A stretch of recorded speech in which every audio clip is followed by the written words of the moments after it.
Girdim.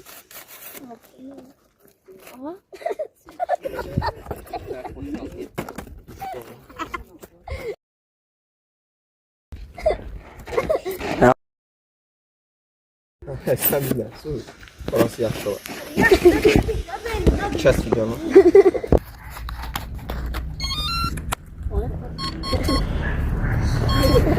Məkan taksi sesində deyil. Daxil məkan taksi sesi.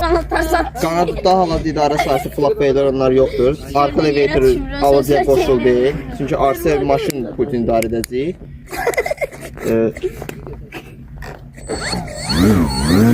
Kaçırma. Kaçırma.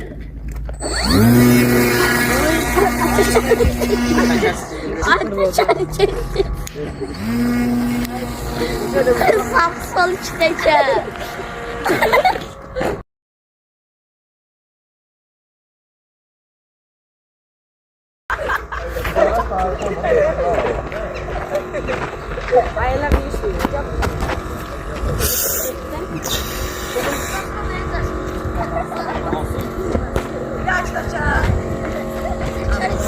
Sen dedim bu tut. Qırılma var, arka motorda qopma.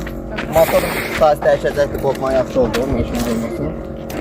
Bu təmir oluna bilər, sadə işdir. Buna pəncəmə taxılmalıdır.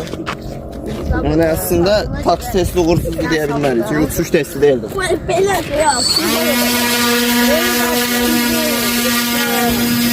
Ayakkabı kirlerini ver bunu temizle.